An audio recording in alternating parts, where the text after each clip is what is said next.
we're back. We are back. So, I just want to jump right in. Guess who's back? Guess who's back? Guess who's Or back? I won't jump right in. I'll let you do your thing first. It's good to be back, man. It is feels good like to be we've back. Been gone forever. It's great to be back. But here's something that's not so great. So my daughter is a huge fan of Sesame Street. Awesome. And she is demanding when we drive now to listen to Sunny Days. She wants to hear Sunny Days. Sunny Days. I used to be able to play that on a keyboard.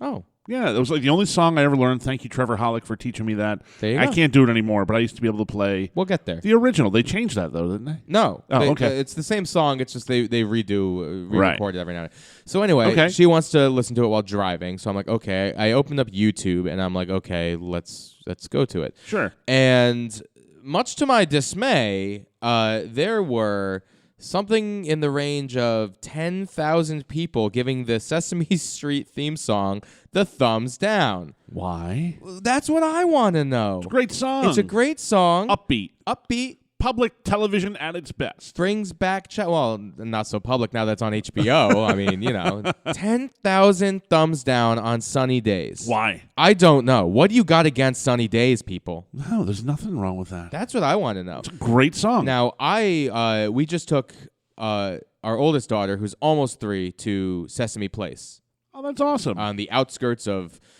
Trenton, New Jersey. Beautiful. No, it's in Pennsylvania, right across the border. Fun little theme park, perfect for ages 3 through 6. Great. And I heard Sunny Days probably 40 times throughout the day. We actually spent like 8 hours in there. I wasn't expecting that. Okay. I'm still giving it a thumbs up. And Did you ask it anyone would have driven me crazy. Did you ask anyone at Sesame Place, like, hey, this thing's getting 10,000 thumbs down. Can you tell me why? So all the employees at Sesame Place, from what I gather, don't want to be there. Okay.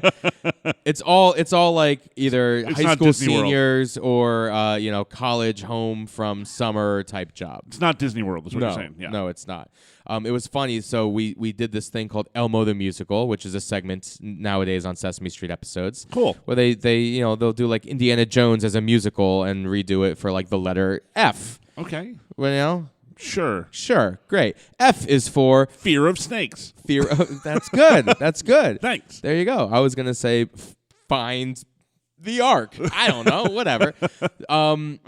So we did Elmo the Musical, and on the side of the stage is like an employee, and her entire job is basically to keep the doors shut so no one else comes into the theater while the performance. Okay. Sure. But like in between, like when they're doing the use your imagination to fly like an airplane, I look over there and she's got her arms up and she's just like looking up, like bored as all hell, but still like arms up and pretending to fly like this and that. I'm doing it. And yeah, exactly. Just going through the motions. And I'm just like, man, what a soul crushing job this must be. But what an amazing place for those 3 to 6 year olds. They don't know half of it. They can't read her face. No, not at all. And I loved that Diana that's my daughter, for those of you who aren't keeping track, loved the fast rides and like the roller coastery type rides. Cool. So like that were, she was probably a couple of years younger than most other people on those rides. Awesome. But she loved them. She was tall great. enough to ride the ride? It was great. I'm just saying, a lot of them have the thing like you must be this tall to ride the ride. Oh, so most of them were said you must be 3 feet tall or be with a parent. And she is like 37 inches. She's just over the 3 feet mark.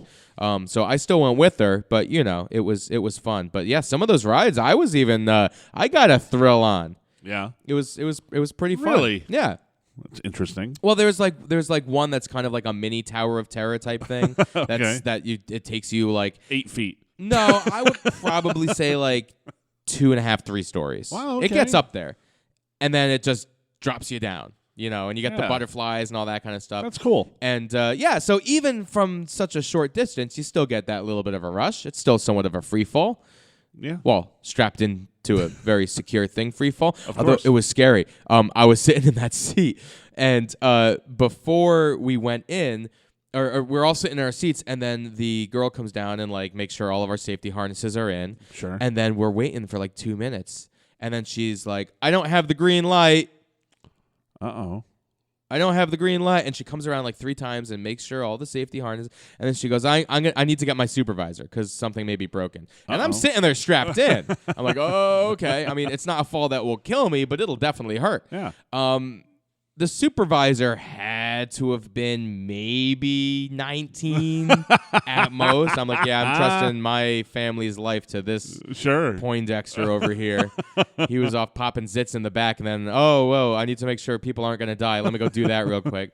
And then we did the ride. Everything was fine. The supervisor just pressed the button. Supervisor makes $12 an hour. Yeah. Yeah. Something around that. But yeah, Sesame Place, good time. Sesame Street, good theme.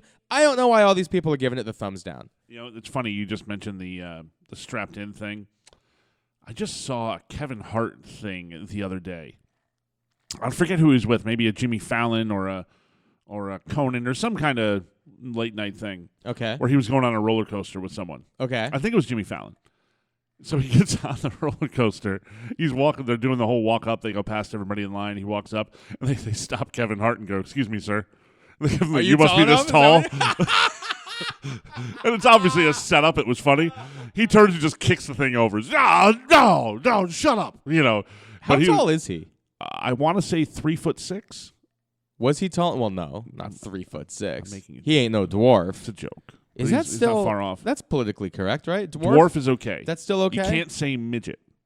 You're the one who just said it. No, I'm saying that's a bad word, and they like.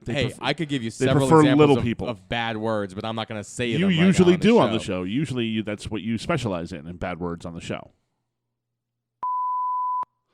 Jesus. I am so glad that you bleeped that out for the public because that was that one's up there. Wow. Okay. Notice I'm not saying any of these because I know in post you're gonna delete. You'll bleep yours and not mine. Try one. Ha! You can't say that on television.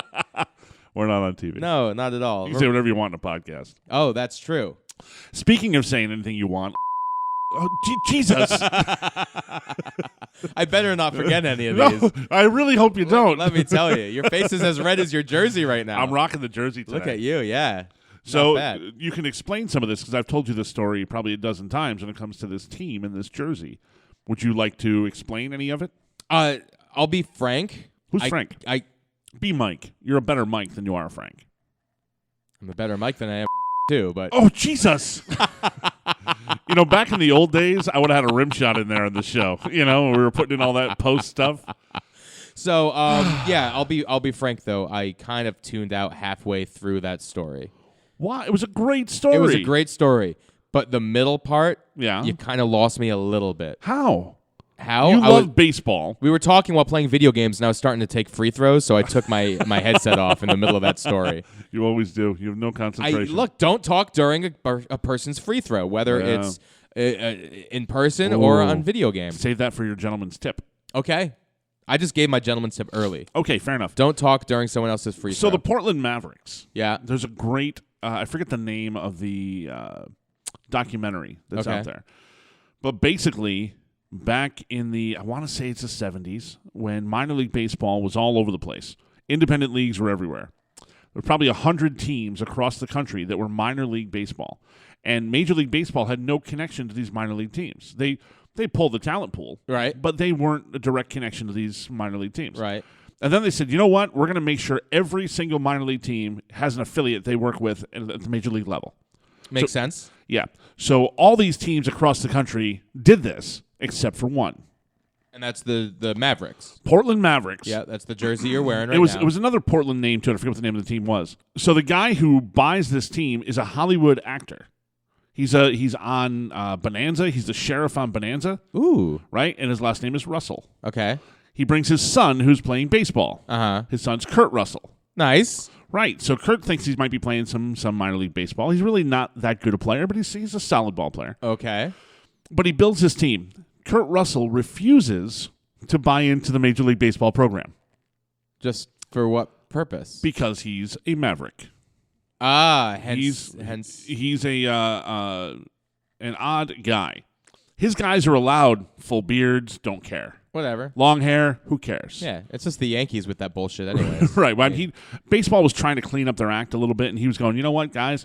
This is a place, if you want a shot at the bigs, cool, come play. If you're past that and you just want to play baseball, cool, come play. Oh, okay. I'm going to pay you like $400 a week. You're going to play baseball, and you're going to just love life playing baseball. That's more than we get playing softball. Right. And they're better than we are playing softball. I don't know about that. We're 3-6, dude. It's not pretty. I don't know about that. So is there a division below ours? No. So we are literally the worst team in the worst division. Yes, currently. Yeah. But I and tell who's you, though, our pitcher?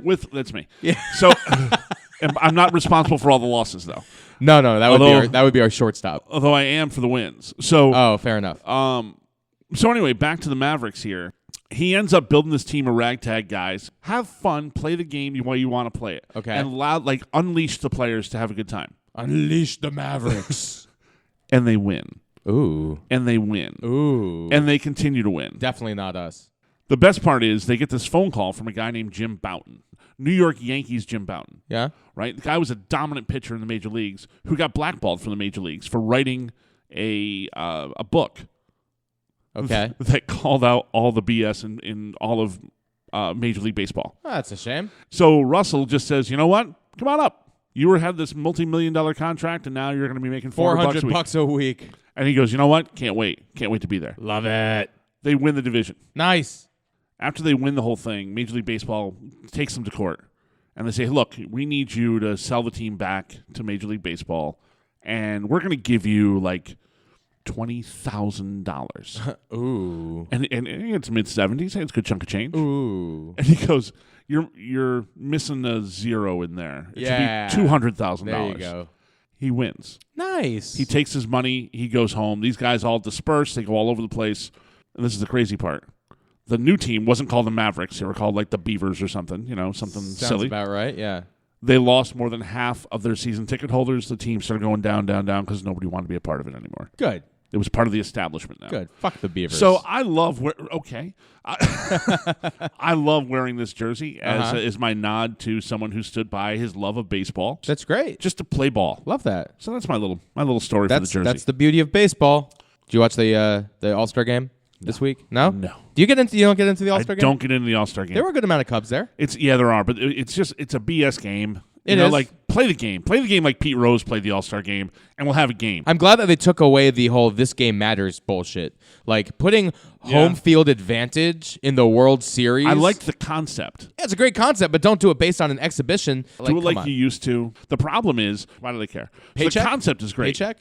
You get a bigger paycheck if you win? I don't know if they do. You probably get a bigger paycheck if you win. You would think. Yeah. But to them, what's your bigger paycheck? $20,000? Yeah, probably. For a guy who's making, $73 million contract. But it's a fine. So it gives him the opportunity. A free fine. Yeah, it goes out there, gives him the opportunity to get fined and not get paid for it. I miss Or Albert not have to Bell. pay for it. So when a batter gets up and a guy jacks a home run and takes his time slowly trotting on the box, showing up the pitcher, he should be plunked. He should be hit. Sure. The minute that happens now in baseball, warning. Both sides get warned. You're not allowed. Warning, danger, Will Robinson. Yeah. Don't be a bunch of wimps and tell me that because baseball needs to protect those athletes who are multi-million-dollar entities now. Look, don't be a jerk and show people up. That's part of the game. Yeah, whatever. Give them a warning. They're still going to throw at them and still get ejected, and then they made the All-Star team and they get a fine. Like what? The umpire should be turning to that batter who's all mad and about to charge the mound and go, hey, you shouldn't have shown him up. That's the respect of the game that's not taught in a lot of places anymore. When I met George Foster, now George Foster, those who are not baseball fans, George Foster is one of the iconic home run hitters of the history of the game. Is that fair to say? Yes. At that point in time, he was as feared can be. Because his last year was 86, was his last year playing baseball. Ah. He signed with the Mets that year. Yeah. They dished him off to the White Sox and he retired. But he got up to the plate early in the game. Guy grooved him a pitch. He went yard. Yeah. He puts one out of the park. He comes in and apologizes to the guy hitting behind him, figuring that guy's going to get plunked. Because he should.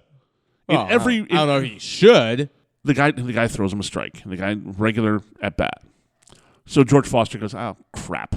That means I'm getting plunked my next at bat. I deserve it. I should get hit. He gets up. He gets in the box. He scrunches up And he's just waiting to get hit. The guy throws him a pea right down the middle of the plate. And he's like, what the hell's going on? It was gone. That arrow was gone where he was supposed to get hit, and it kind of took him out of the game a little bit. But I did ask him about. I've never heard of somebody's career ending by not getting hit by the pitch. Well, it didn't end by that. I mean, it was at the end of his career anyway. This is not the game I love no more. Gotta get out of here. People get so mad, like, oh, you could kill a guy. Well, that's part of the game. It's same with football, same with hockey. There's a way to kill a guy on the game. It's not what they're trying to do. Yeah. I mean, Randy Johnson trying to kill a bird, that was a whole other discussion, too. That bird shouldn't have hit that home run in its previous flight. Shouldn't have laid that egg in that previous flight. That guy took so much of a beating for hitting that bird. Like, he could control it. Randy Johnson, big, strong pitcher, right? 100-mile-an-hour pitcher. Guy was like 6'8".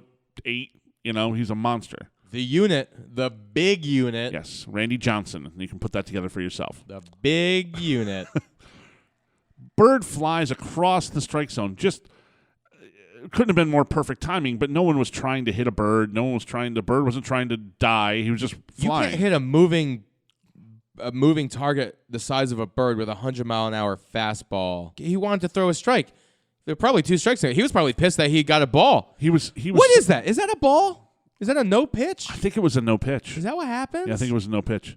It's interference. The ball still crossed the plate. It bounced over the plate. It still made it.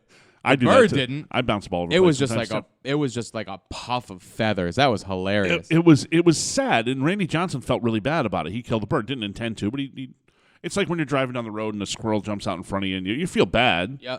But it's what happens. And there was like a time where I drove into birds. I've done that too. It happened 4 times. Oh my God, it only happened to me once. No, 4 times. Lori was in the car for 3 of them. And the 4th one was the most recent one, and she wasn't in the car. Wow. What are the odds that you're going to drive into 4 different birds mid-flight? Oh, it was a mid-flight. Oh, they're always mid-flight.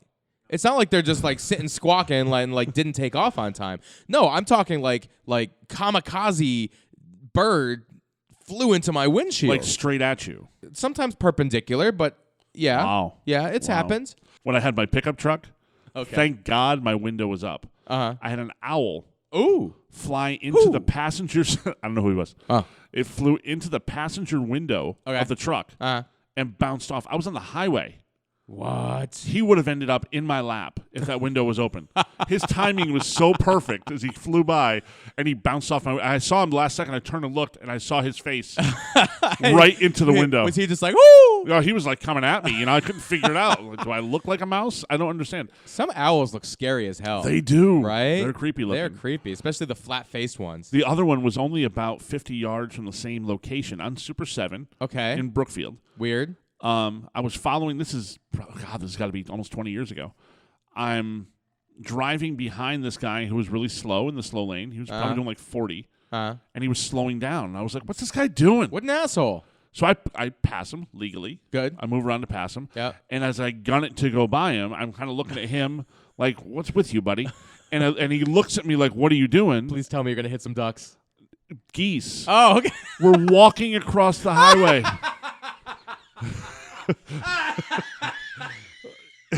You know the explosion of feathers that Randy Johnson had? Oh, yeah. Same thing happened, but I took out like mama and like 4 babies behind it. They were right in my lane. Did you feel remorse? I felt awful. Oh. I felt absolutely awful. Oh. There were feathers everywhere. Poor family. I destroyed a family of geese. I hope you got them all because that would be awful to be a survivor. I don't think I did. It's probably like one baby wandering around like, what happened? They just spontaneously combusted the entire... My heart goes out to that baby. Oh, goose. It was awful. Wow. Awful experience. So, yeah. Look at you and I just taking out the bird population. Just killing birds left and right. Awful. Feel terrible. Well, and you know what? The worst part is we didn't even make Sports Center for when we did it. Right. Like our good friend, the big unit. It wasn't really a sport. I will tell you that I did see, and I'm a nerd. You know that. But I look for fun stuff to watch on Netflix or whatever. There's a new documentary called Bird Brain. And I was like, oh, let me watch this. This is kind of cool. They're going to test and see how smart birds are. And that they have an emotional component. Really? Yeah, it's really kind of wild. I'm going to have to watch this. It was worth watching, but what really I was all excited about, I at work, my other job, I raise a couple of peacocks, a peacock and a peahen. The show opens up with a peacock spreading its feathers. And I was like, oh, we're going to talk peacocks. Yes. It was meant to be. That was all they showed of peacocks. Oh. I was really disappointed. For the entire series? It was all about crows and ravens and parrots. Well, those are the smartest birds. The smartest. Peacocks fall into the dumbass category. They're with more like chickens turkeys and chickens, which are fairly intelligent. No. They are fairly intelligent. Chickens are the stupidest. No. There is zero possibility of any sort of intelligence. Chickens can play tic-tac-toe. Chickens are stupid. That's pretty impressive, knowing how to play a game. No, chickens are stupid. Okay. They are. If you honestly think that chickens are intelligent, then I am seriously questioning your standards. A chicken can beat you playing tic-tac-toe. No, a chicken could not beat me. Oh, let's go right now. Well, okay, go find me a tic-tac-toe playing chicken right now. In New York City. Go. Okay, so we're just going to go to New York City right now and play tic-tac-toe? Yes. So there's one chicken. So the exception, not the rule. The rest of them are fucking stupid. So stupid.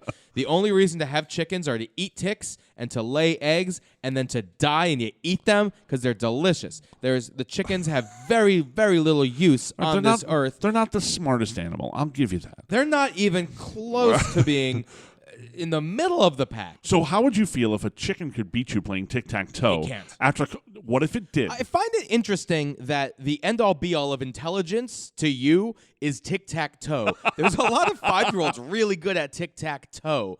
Are they smart? Well, could they beat you? It's possible. Well, that sucks for you, but I am not losing tic-tac-toe to a kid or a chicken. How would you respond if you lost a game of tic-tac-toe to a chicken? I'd snap the fucker's neck and eat it. If you want my honest assessment of the situation. So if you find something is smarter than you want to kill it. No, not necessarily. Well, that's what you just said you'd do. No, if it was a chicken, because I could just strangle the damn thing.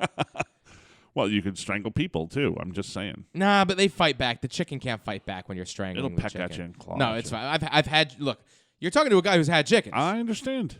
They are I dumb. understand that. They are dumb. If you don't give them rocks, little rocks, they will kill themselves trying to eat. Yeah. That's how they work. That's dumb. They're stupid. They'll eat anything and be like, did you give me a rock? And if it's like, no, sorry, we're all out of rocks, then they're dead. It's like, okay. It's weird. They're dumb. They're There's stupid. something else going on. Anyway. They're stupid. Yeah, there's something else going on, all right. So these crows and ravens, there was one of them that these people had like as pets. One of them lost its mate, and they had like the cone of shame they put on a dog.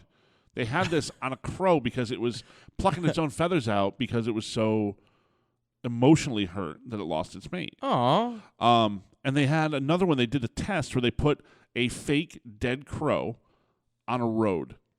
Oh. Nearby where some other crows were, where there was a murder of crows nearby. A murder is a group of crows.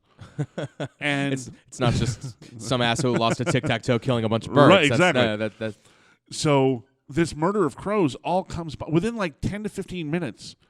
This dead bird has a surrounding of all these other crows. A like support all group? up in the trees. Yeah. It's a crow support group. Yeah. Love that. So anything you find that has groups like that, there's a meaning to why they have groups. Oh, yeah. And there's a group dynamic. And they found the group dynamic within some of these birds. They had them doing problem solving.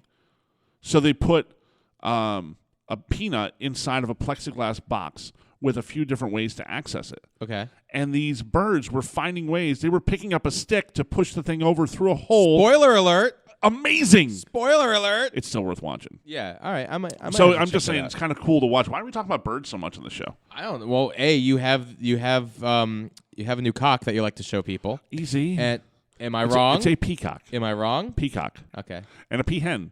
I know who's sitting on 5 eggs right now. 5 eggs? 5 eggs. We should have babies in a matter of weeks. Is all 5 of them you think are going to hatch? Well, here's the deal. She's laid about 10 since she's been there. And the other one she kind of ignored. Like she knew what's fertile, what's not. I'm not saying that all 5 of these are fertile. We didn't candle the eggs because she just decided to start her nest and start laying these eggs in her nest. And they go 28 to 30 days before you see a pea chick. Nice and quick. Yeah, so I like that. I'm excited about that. Well, it was nice and quick from Frank too when he That's the cock? It's the peacock. To put it in the terms of grumpy old men, when he mounted her. Yeah.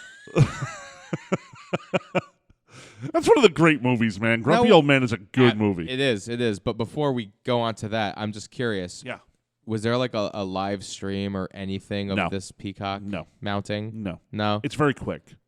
Oh, I gathered, which is why I'm just like, if you had like a GoPro setup. Don't we have calls to get to or something to get us out of this? We do. But while we're on the topic. Oh, boy. Okay. When I was in Pennsylvania, I saw a store. Okay. This actually has very little to do with the last topic, so you're safe. It's Great. okay. It's okay. Great. I saw a store. It was a beef jerky outlet. Really? It was called the Beef Jerky Outlet. Look at you, perk up. Oh, I'm excited for that. Really? Peacock jerky is available, by the way, if you wanted any. It was a delicacy back in the Middle Ages, by the way. I'm more of an ostrich guy as far as eating birds is concerned. Ostrich is a red meat. It's beautiful. Delicious, yeah. Delicious. But yeah, it got us to thinking. We see the beef jerky outlet. Now, by definition, does that mean this is like last season's beef jerky? Beef jerky stays for a long time, though, too. Right, but if it's an outlet, that means it's like on a date. Yeah, it's either added or it's like jerky that people didn't want. End of life. Or do you think that's just the name? Like, what do you expect when you see beef jerky outlet? I think I'm stopping the car. Well, when obviously I see beef you walk outlet. in the door, but what are your expectations walking in that door? I think there's going to be a mix of some stuff that's close to the end of its date with some the fact that they're going to push some new stuff too. Okay, they're a little bit of everything beef jerky. That's my expectation. The outlet thing is what threw me off because it's just like. This is last season's beef jerky that nobody wanted. But beef jerky stays forever. Yeah. That stuff is good for a long time. Right, but what kind of flavors aren't going to be selling? Like, this would have been an awesome story had you stopped. It would have, but I think it still warrants discussion. So you don't know if they have peacock jerky? Well, the sign said beef. They could have. But screw peacock. I hope there was venison jerky. I love venison jerky. That's good stuff. Venison jerky. Did I ever tell you when I was down in Mississippi? Ooh. They must love their jerky. Well, it wasn't jerky. They came into I was Santa Claus in the mall, and one of the women who works there walked in the morning. She said, "Hey, I brought you some breakfast." I said, "Really? That's amazing. Thank you." Was it a rabbit? No. Squirrel? She made homemade biscuits. Oh. With venison sausage. Very nice. No egg. It was just venison and biscuit. Uh-huh. And I went, "Oh my God." She goes, "Do you like deer meat?" And I go, I love how they just call it deer meat. I said, "I love venison. It's something I get all the time at home when I can." She what's goes, venison? Did she say what's venison? No, she goes, "We don't use the fancy terms down here." That's deer meat. I go, "So what's a hamburger made of?" And she goes, "Cow meat." Oh. Yeah, I was like, "That's amazing. You guys are fantastic." And it was some of the best venison I've ever had. Oh, I'm sure. Outstanding. Venison can go both ways. It can. It can really go both ways. It can be really bad. Yeah, like super gamey venison. Yeah. Not as good. I love venison sausage. I don't know if you can make a bad sausage, though, out of it. I don't think that's possible. It's pretty good. But like the venison steak, yeah you can have one that's a little too gamey. Yeah. Or if it's not cooked right or marinated right. Right. You can't just, a cow meat, for example, salt, pepper, grill, delicious. Here's the fun part. Venison, I don't know. You and I vary a little bit on this. I appreciate when it's marinated properly and it's great and it's a good venison steak. I can take a venison steak out of the packaging I get it from deer and slap it on the grill and not put any salt and pepper, not put any other thing on it, and eat that, and I think it'll be delicious. Really? Yeah. Oh, yeah. You gotta season it a little I'm bit. saying I appreciate both. Yeah. But I can certainly appreciate just the meat for the flavor it is, and that's a whole discussion I've had with people. This is a whole other topic. Let's run into this. Go. I knew a guy who went on a job interview that was a dinner.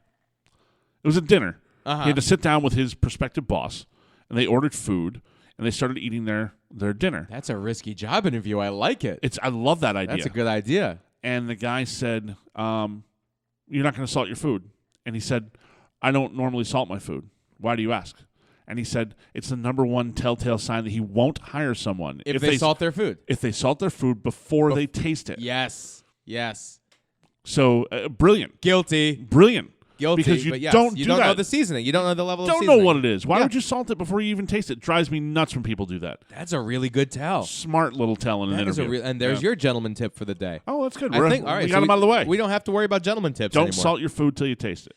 That's a good tip. Yeah. Don't salt your food till you taste it. And the reason that this boss had said this is why, he said, because you do things by habit, not because you're thinking about them. Uh-huh. When you salt your food before you taste it. That's a habit. It's a habit. Uh-huh. And we don't want habits in the workplace. We want people to think about their process. That's genius. Pretty smart. That's kind of like the there was a question that was being asked at the NBA pre-draft combine or whatever. Right. And they always ask these stupid questions, right? Well, to get the answers. And well. I'm sure there's a reason for them. But one of the questions was, if you were the size of a pencil and you were stuck in a blender, how would you get out? Ooh. Right?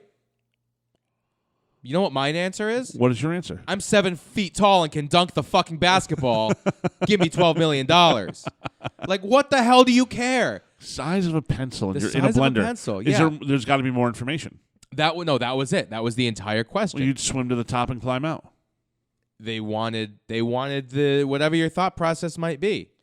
You swim to the top and get out. Right. Turn it on the blender is not the answer. You can't because you're inside the blender. That's not the answer. Call for help. Yeah? Call for a teammate? I don't know. Yell for help. I don't know what the answer is, but these types of so questions. hopefully there'd be a full blender and you can swim to the top. If it's an empty blender and you're just standing in there, it's not dangerous till somebody comes by and you can go, "Hey, I'm in here.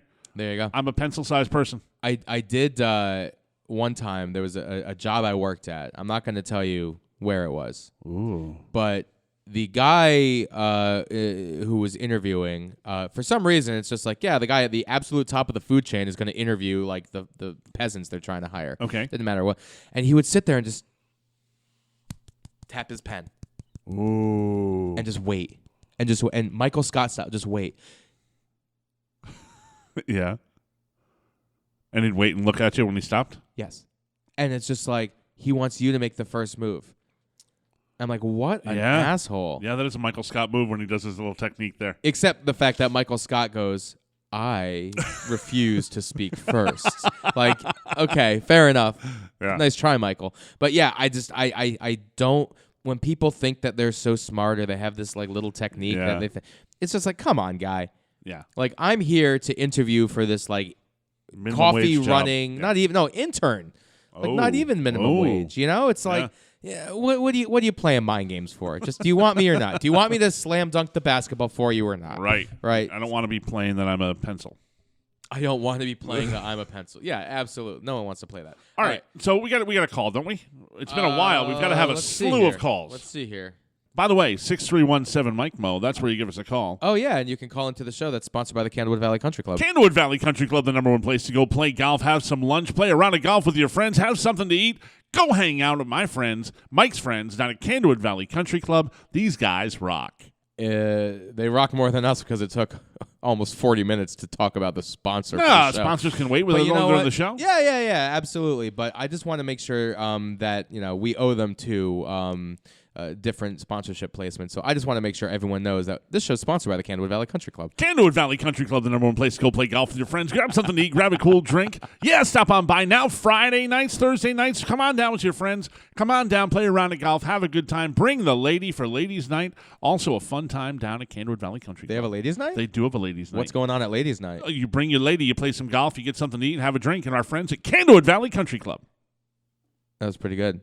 Yeah, that's all right. 6317 Mike Ma. By the way, big shout out to Candlewood Valley Country Club. I played a round of golf with our friend Aaron Ron down there. Ron. I beat him by one stroke playing actual golf, not throwing extra strokes. Actual golf. It wasn't a pretty score. I shot a 53 in the front after hitting a 9 on the first hole. Oh, okay, so that's not all that bad. Honest golf. 42 on the last 8? Yeah. Yeah? That's Okay. not too bad. It's not too good, but it's not too bad. No, it was my third time out on the year. No, second time out on the year playing golf. For a show sponsored by a golf course, we definitely are not getting We are there, due so, to go yeah. play a round of golf on the course with our gear. So that's what we should be doing soon. Yeah, we'll get a show in. Anyway. Thanks, Aaron. Hey, it's Liz. Mike, I was curious if you could talk to us about winning an Emmy or 2 or however many that you have. 3. Is it as fun as it looks the whole night, hobnobbing with celebrities and all that other fun stuff? Was it stressful? I want to hear about it. Also, when's Chris Hardwick going to be on the podcast? Yeah. Or Andy Dick or Pauly Shore for that matter. They already were. Love you guys. Bye. They already were. I love you too. Yeah. So you. By the way, you need hi to go Liz. back. I'm on the show too. Nice of you. Thanks a lot. Appreciate the shout out. Well, let's start there. Let's talk about your accolades. What is the #1 moment in your life? Being honored, getting an award, something like that. Let's start there. Being sworn into office. Okay, you have to say that, but what's the real answer here? What? That's it. No. I mean, like, like a real, like an award, like for something that you actually did, something that you can equate to one of the 3 Emmy awards that I'm about to talk about. I understand that the whole, the public office thing, you're being voted in. It's a whole, I understand that is the correct Pretty amazing answer. honor, yeah. But you know where I'm going with this, like with your awards, which I'm looking at right now, which are beautiful. They're shiny. It's a different animal. Like your head. It's a different animal. That's a work recognition. That's outstanding. It's wonderful. It's a field that does that. Well, that's what I was trying to get. I've never worked in a field that does that. Probably one of my coolest trophies I have is a plaque. Okay. It was an MVP trophy from a softball game. Ooh. Yeah. See, there you go. I like mean, that. To me, it was cool because I was a fire versus police game. I was on the fire department team, and I was recognized. It really wasn't so much. I had like a 3-for-4 game. I was pitching the game. It really wasn't like an outstanding game, but it was the team did well. We won, and no one was really an outstanding player, and it went to the pitcher. Okay. That's how it was worked. So fair enough. It's a really cool thing to have. Along those lines that could be considered that way, I have a wooden plate. A wooden plate. It's like a plaque almost, but it's like a wooden plate. Okay. That was handed to me by the Lions Club in Paraguay. Roar. It's a hand done. The whole thing is carved by hand. It's beautiful. I like that. But it was a thank you when I went down to Paraguay for the Gift of Sight mission, and we saw 25,000 people in the course of 2 weeks. There you go. Put glasses on their face. So that was the most rewarding experience. But they didn't hand out the plate to everybody. Everybody didn't get a plate. I think it was just because I was the biggest guy. They didn't see anyone my size down there before. So here's an award for being the biggest person we've ever seen. A plate for you to put all the food you require on to maintain this size. I was like Andre the Giant was here. Like I was just head and shoulders above everybody there. I'm sure. It was pretty impressive. So if you go down to Danbury, do you get that same vibe? Not really. No. Look, I've never done anything on my own. Like whatever you do, as much as you do on your own, there's people around that make that happen. You never do anything by yourself. There's a team that makes things happen with everything I've done. Nothing's ever been individual achievement. So I can't really relate to that. Yeah. I suppose. The businesses I've done, those Emmys are all part of teams, though. I wasn't the only one up on stage. No, that's great. That's great. I was the only one that produced March Madness in 2009, the entire basketball tournament. I filmed it. I broadcast it. I did the play-by-play. No, that was actually had nothing to do with the broadcast. That was for an app. Right. It was. I was part of the team. Right. Keyword team that did the first ever live stream of a sporting event to a mobile device. That's great. Change the game. Yeah, absolutely. Because it's a big deal. Everyone watches sports on their mobile devices now. Right. And then they, for some reason, then stream it back to their TV. So now we're back on TV. Groundbreaking. So there you go. No, but it was cool. I mean, the Sports Emmy was really neat because it's all sports personalities in New York. The other Emmy, the Primetime Emmy, so I was nominated for one and lost one of the Primetime ones, but still got to go to the governor's ball and all that kind of stuff. The actual event that you see on TV is boring. Sure. Right. So it's also edited down somewhat because they do the Creative Arts Emmys, and then they do the regular Primetime Emmys, and only the end of it is what's live, right? Okay. So all the stuff beforehand, they pre-record it, and then they cut it into the show, and then they also broadcast it as a separate, 4-hour-long extravaganza of a show. Okay. It's boring as hell. You're sitting there, you've been nominated. There's 50 awards before your nomination, at least with me, right? So it's hurry up and wait. It's wait, hurry up, wait some more. Right. Good thing is, the champagne is flowing. Oh, boy. Bad thing is, it ain't free. Bad thing is champagne is flowing, too. Yeah. So, They don't provide champagne for you? They do at the ball. Okay. They don't in the theater. By the time you're done. In the theater, it's $8 a glass of champagne. It could be a lot worse, right? Sure. Especially with the people in that room, they could be charging a bunch more. Were you sitting near anyone important during any of these? Well, so I was sitting with in the last one. I was with the last two. I was with the At Midnight team. So all the executive producers, founder of Funny or Die was there, and the executive producers of the show, a bunch of the Comedy Central brass.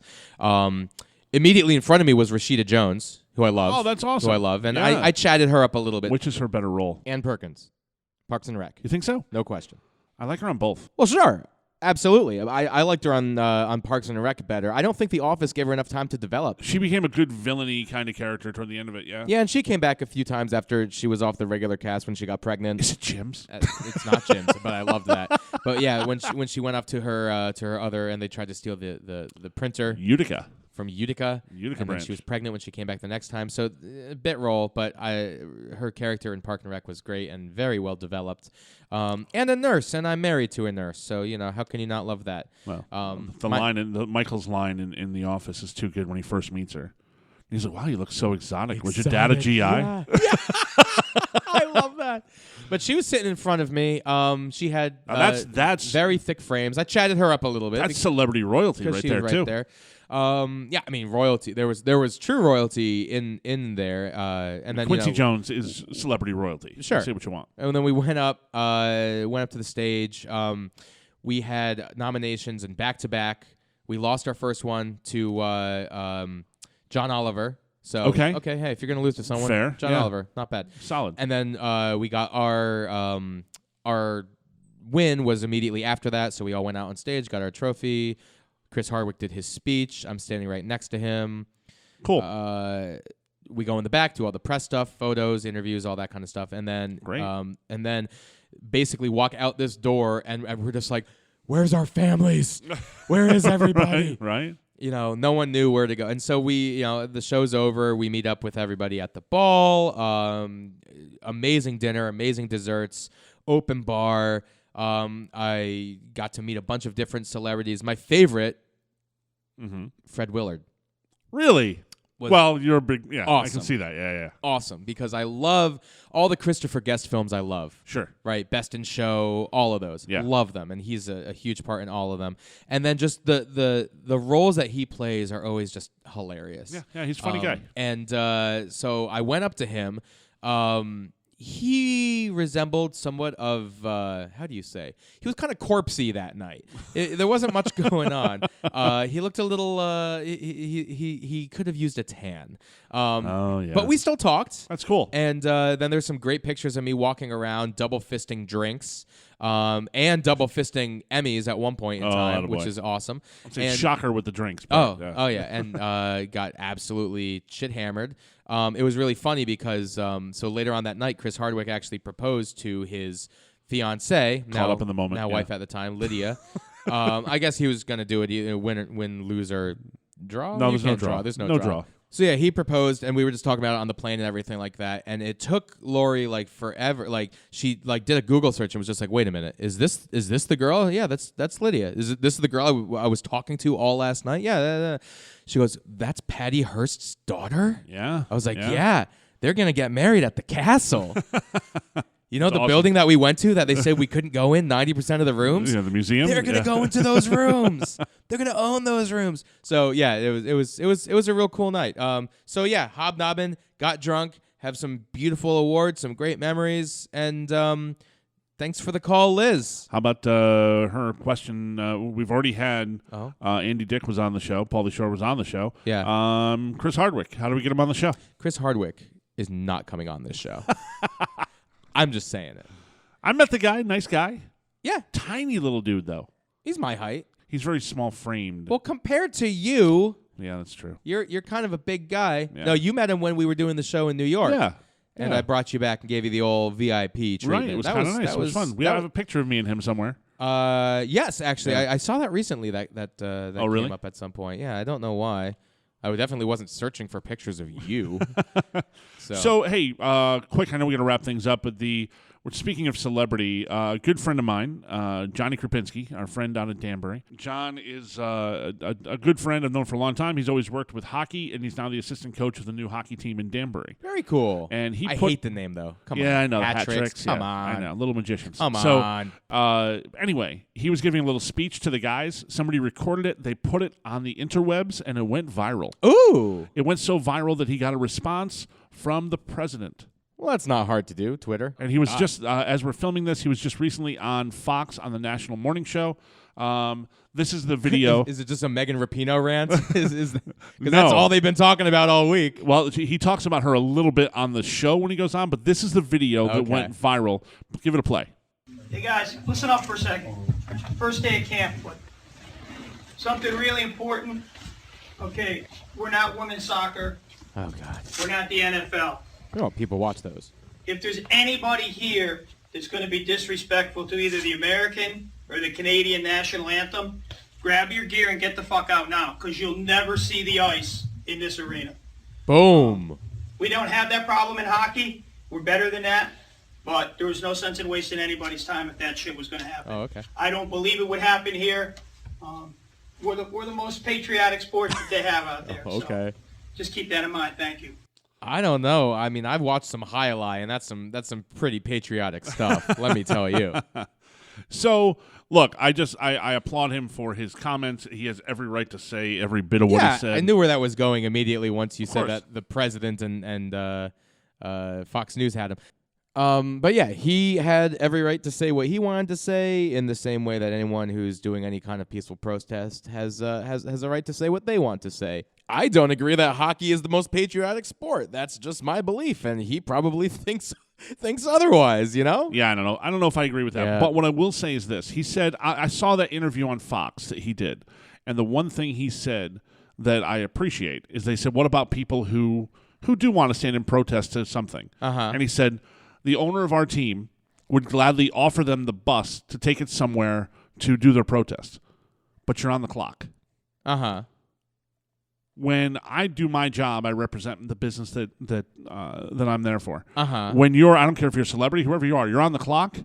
It's game time. Uh-huh. You will respond the way the team wants you to do it, or like he said, pack your stuff and get out. Now, all that being said, nobody cares about the Danbury hat tricks. Nope. You might as well be protesting in your living room. But they have their Any handful of season ticket holders and people who want to follow them. But it's like if there was a protest, no one would even know. So what's even the point? Well, apparently they would, because this got millions of listens. People heard this. A, none of those views had anything to do with the Danbury hat tricks. And B, how do you know that these season ticket holders don't actually support the opposite side? And C, why are we even talking politics on this show? We're going to leave it in. But it's not like us. No, it's not. We don't get political on the show. I want to talk This about isn't even political. things like it's still getting into an area that I think that this show does a much better job of avoiding. No, I agree. I want to talk about things like this doctor who just got her doctorate and her legal name is Marijuana Pepsi. Like things like that I saw last week. Dr. Marijuana Pepsi, you know? Yeah, I hear you. Well, let's hold that for the next show. Yeah. Let's talk about marijuana Pepsi later on. That's What kind of an weird. amazing name is that? That's Come on. Why do you we were ch- talking about names. We were talking about silly kids' names. Like, what are you talking about? Marijuana Pepsi. Come on. That's her actual name. That's not her given name. That's her given Her parents Christian named her- name. Yes. Marijuana Pepsi. Marijuana Pepsi. How high were they when they named their child? The proof is in the pudding. The proof is in the Pepsi. Speaking If of which, you will. last thing, I just had the most incredible cereal this past week. Oh. Post is now making Nilla wafer banana pudding cereal. You had it. Banana pudding. You talked banana about pudding. that on the last show. You had it? Banana pudding. You got banana it? I did. Oh. And it's as good as... It's really good. It just tastes like Nilla wafers? It tastes like Nilla wafers with banana flavor. Really? Yeah. It's worth a try. It's got like little marshmallows of banana flavoring in with Oh, little they're tiny, marshmallow? They're like marshmallow banana flavoring with little tiny Nilla wafers. I have a little aversion to marshmallow cereal. All right. They're not kosher. And when I was Neither young... is a cheeseburger, but you eat that. But hear me out. When I was young, my mother used to keep a kosher house. Okay. So the first several years of my life, inside that house, we kept kosher. Right. If I wanted Lucky Charms or if I wanted a McDonald's burger, Right. I wasn't prohibited. But my Okay. ass had to eat that outside Ooh. of plastic. Ooh. I couldn't use Wow. because we don't need to get into kosher law. Interesting, But, okay. there's burying plates and Right. so I had to eat it outside. And one time I was enjoying You have to bury the plate? my Lucky Charm. Yeah. So if you have a plate that is, let's say it's earmarked for being used on non-meat.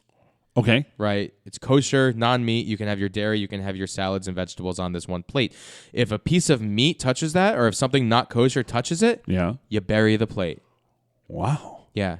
How many plates are buried in your yard at your mom's house? I don't think any.